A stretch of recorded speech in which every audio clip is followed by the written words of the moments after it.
Welcome back. In today's episode, we have the conclusion of the interview with Gene Hammett. In today's episode, we discuss there are some customers that you should say no to and not have at all. What's the difference between good money and bad money? And also, how do you come back from a $3 million failure? Welcome to this edition of Peak Performers Podcast with your host, Thor Conklin. Thor will be sharing the necessary tools, strategies, and psychology you'll need to become a peak performer in any area of your life or business. Thor Conklin here. We give you the tricks, the tips, the tools, the strategy, the technology, and the psychology peak performers use in order to get more done and execute at the highest level. If you know what to do but struggle with getting it all done, or simply want to raise your game to the next level, this podcast is for you. Sit back and enjoy. So many entrepreneurs struggle with saying yes, yes, yes, yes to everything, and they don't have any room for the great. How do you determine what to say yes to? That's hard. I do struggle from this, being honest with you. I want to do it all. I've got opportunities coming to me. We talked about momentum earlier. Like when you get the momentum of success, if you start getting speaking gigs and you start getting, opportunities to interview people. I mean, I didn't say no to a bunch of interviews through the summer, and I turned around and looked at it. I keep everything in a spreadsheet. I have already interviewed, and I haven't interviewed anybody in the last 3 weeks, but I have already interviewed all the way through the first of the year. I already have them done. That's awesome. Pretty crazy, isn't it? And I publish weekly, so you get an idea. I do have a tough time saying no, but I've learned though that the big one is saying no to customers. Like this is, if you can learn anything from me, like there's customers you should be saying no to. And not even having some. Yeah. There's this concept, we're dropping a lot here, so hopefully everyone's appreciating this, but I've learned this the hard way, and everyone knows this when I say this. There's good money and bad money. Good money, it comes from the people that energize you. The money that comes from people that suck energy from you, that's bad money. And we've all had those people in our lives, in our businesses. Is that right, or am I alone? Oh, no, absolutely. Absolutely. And so you've got to put your filters up on who you're doing business with. I currently have an awesome set of customers, an awesome set of or clients, if you will. I only have about 10 or 11 people right now, but every one of them is an amazing person, period. They're doing amazing work in the world, period. Like that's the people I want to work with. I don't want to work with people who complain, make excuses. Now I work with those moments, but the way they look at the world, I don't want to deal with. So that's the biggest thing about filtering to make time for this, is only including people in your life that really is kind of energizes you versus pull the energy from you. Yeah, I don't do a lot of one-on-one coaching, but I make it really difficult to engage because most people I find are interested and want to talk about their issues. Very few are committed and really have the character to really get in, address them, and do the hard work that's necessary. Amen. Gene, you have a book coming up in a few months. It's going to come out, The Trap of Success. Give us a little teaser of what's coming. You've already let the title out, so I don't get to kind of build it up, but I'll do the best I can. I'll give you a little drum roll. I worked in a business, my own business, and I got it started just from an idea, and I took it to over $1 million in revenue, not in profits, in revenue. And over the course of about the first 4 years, I got to about 5 million, and I started to think, what's next for me? And I started to really look at where I wanted to grow. And it wasn't about more money. It was about innovating the industry I was in. Technology was kind of exploding at that point in time, and I really wanted to do something kind of cool. But I wasn't crazy about that ticket industry. That business was selling tickets to sports tours.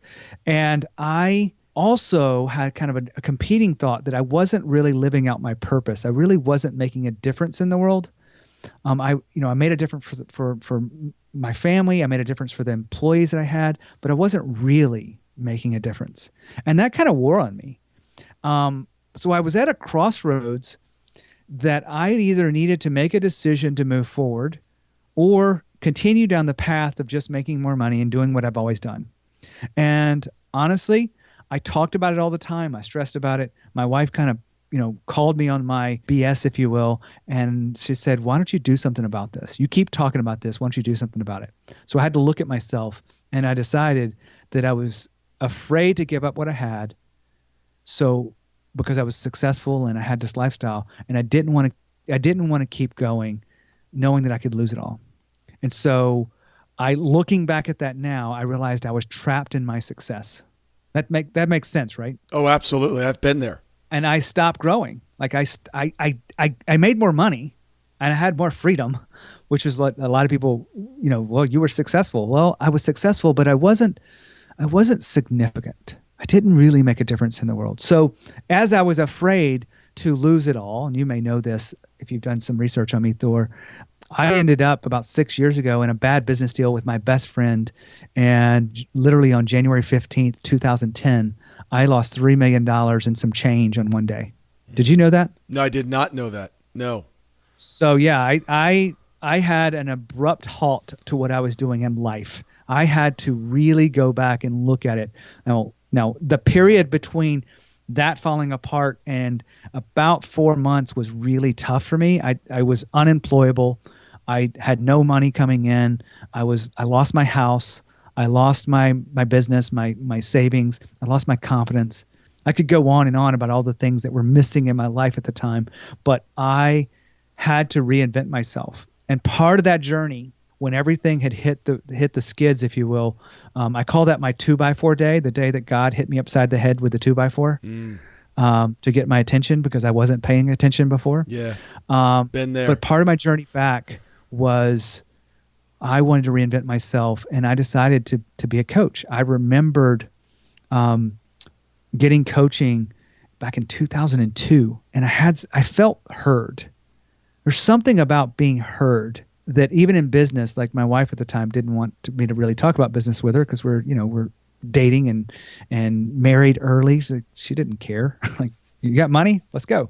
But I wanted to give back to the world, and I could have chosen another path to, create a startup or create something like this, but I chose to really make a difference in the world. So the book comes from not accepting that this is it, that you can continue to grow, you can continue to do that. You have to do it with courage. You have to be uncomfortable or be comfortable with being uncomfortable.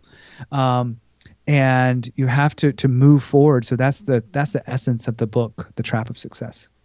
Now, you mentioned a lot of things that you lost during that process. What did you gain? I can honestly look back at that and say that it was a gift. As hard as it was, and as many people got impacted, because $3 million wasn't all mine. I had a lot of customers. I frankly had about 10,000 customers that depended on me. I just so a lot of people get curious about how did you do this? Just to share this with you, in Beijing had 8,500 customers.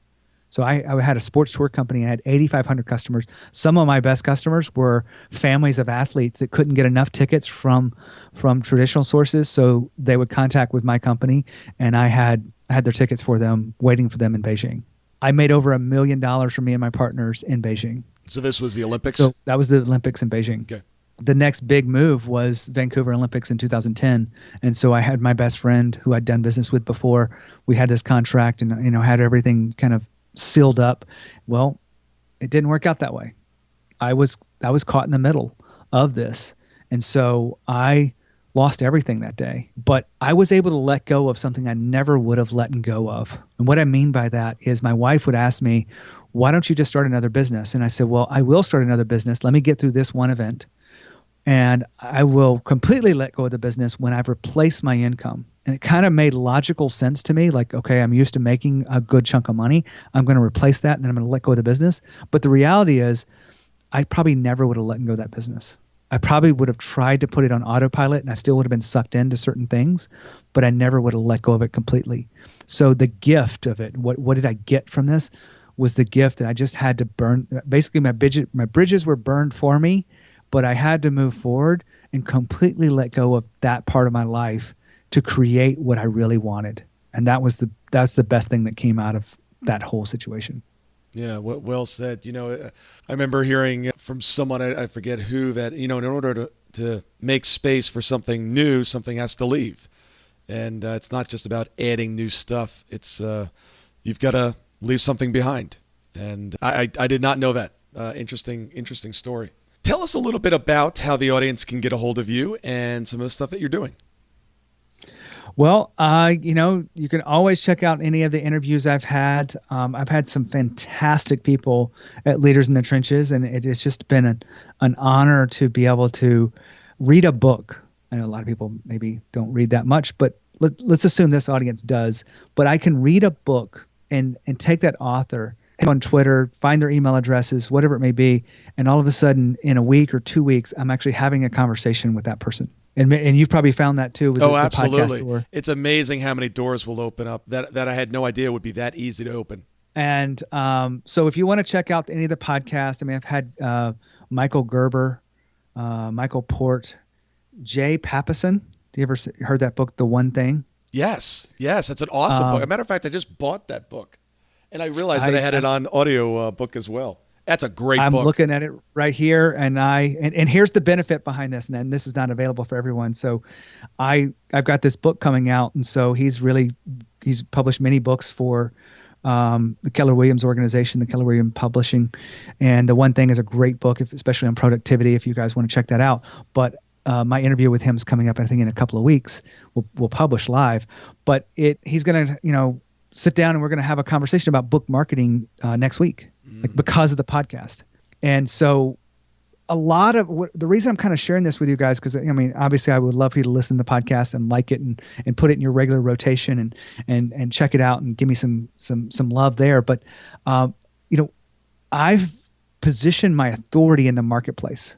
I've positioned myself very strategically, very intentionally, to be seen differently than others. Because does the world need another business coach? Probably not. No. We don't need another dentist. We don't need another real estate agent. We certainly don't need another attorney. No offense to you attorneys. But we need people that are really going to make a difference in the world. We need people that are really going to do this. And my job at Leaders in the Trenches is to help companies really figure that out.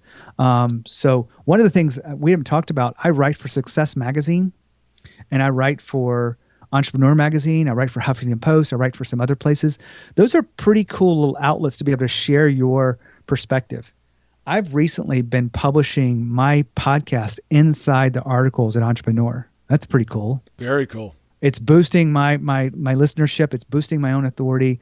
But if any of the audience wants to boost their authority through publishing, I've got a free giveaway if you think might be interesting. That would be awesome. So if you want to learn how to write your own articles for large publications, it doesn't have to be the ones I mentioned. It can be industry specific, which is really powerful for you to be that person of authority. But you could also write for Forbes or Inc. magazine or Fast Company or Harvard Business Review, Business Insider. You get the idea.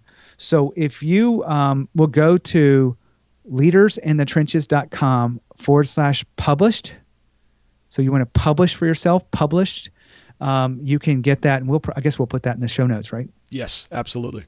I'm going to make a note now, because that's a new training that I put together. I really do reserve it just for my clients, because I want people to actually get the guidance they need for it. But I thought I'd put it in a short video, and it comes with a couple of templates. If you're pitching for an article or if you're submitting an article you've already written. So I give you the templates that actually got me booked, and I find a lot of people like it. So, if the audience wants those things, they can just download those right there for free. Awesome. Thank you very much. Is there, for the person that says, I'm not really a great writer, are there any tips on that as well? The best tip I can give for you, if you want to be a person, build a personal brand, if you want to be a rock star in your industry, you've got to create. Now, I don't think this is just the way I see the world. I really believe this to be possible. There's not a thought leader in the world that doesn't create and have a point of view. You don't have to put it in a book. You don't have to have a podcast. You don't have to give speeches, but you do have to share with people what your message is. And so if you're not the best writer in the world, and I'll be honest with you, I'm probably not the best writer. I use some tools to help me be a little bit more conscientious writer to my commas and to my usage of the right words. But I also hire people on my team that can go behind me, and they can take my thoughts and massage them into much more clarity And so even if you don't write, you can do that kind of thing. And then if you're really, really kind of challenged here, you can actually write an outline in a cup of coffee. You can get a mic on your computer, record a 5 to 7 minute video or audio, and you can send it to someone for transcriptions, and then you can have an editor clean that up. Awesome. Great advice. So I don't think there's really an excuse if you've got something to say and it really would make value to someone.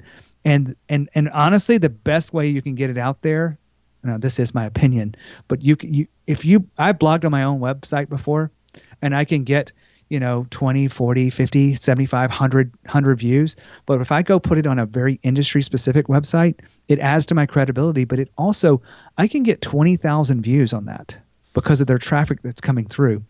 The bonus behind it, depending on the entrepreneur, they asked me to wait 10 days. So if I wait 10 days after I publish there, I can bring that back to my website and say originally published on. So I can still have the content show up in my own kind of brand, but basically, so I'm blogging somewhere else first, and then I get to reuse that content for me. And talking about the niche again, go narrow, go deep. Love it. Go narrow, go deep. If you had 90 seconds to give your son some parting advice, what would you tell him? Dream big. Don't let people tell you can't do something. Go make it happen. Beautiful. That's less than 90 seconds. I love it. I love it. Well, Gene, thank you so much for being on the show today. And I know we would like to have you back when the book comes out and talk further about it. I love the work that you're doing. And, like you said, there are so many business coaches out there, coaches, period. And what I love about what you're doing is it's narrow, it's focused, you understand your content. And when I'm looking at your stuff, I don't feel like you're digesting or changing or manipulating or just watering down somebody else's content. That's one thing I preach over and over again. If you've got a story to tell the story, but don't tell somebody else's story in a different way. Just make it your own. So I think you do a phenomenal job there. Really appreciate it. I can't wait to read the book. Thor, thanks for having me on the show. I really had a lot of fun, and you guys, I really appreciate sharing this with me.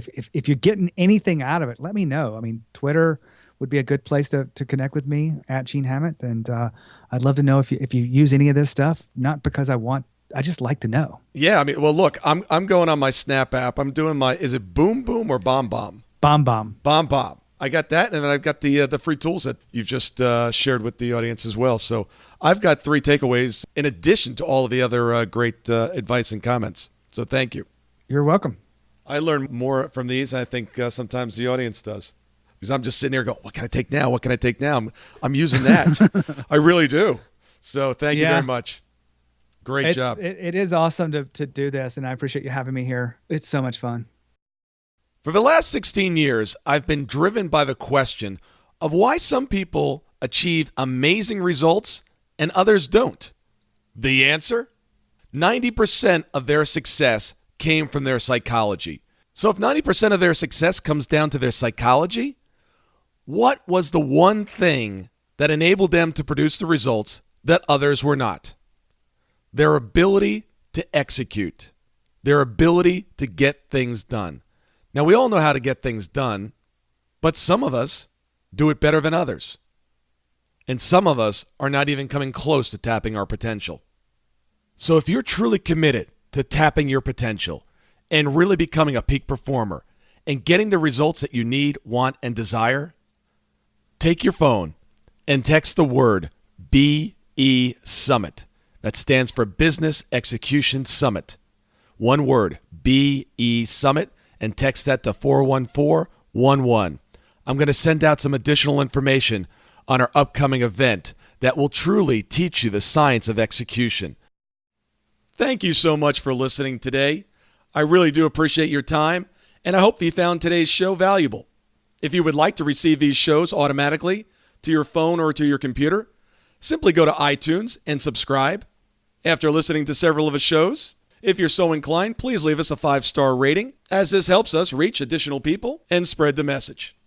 If you're truly committed to taking your life to the next level and doing whatever it takes to become a peak performer, but something's holding you back, something is blocking your way, and you just can't seem to figure out what it is, send me an email to info@thorconklin.com.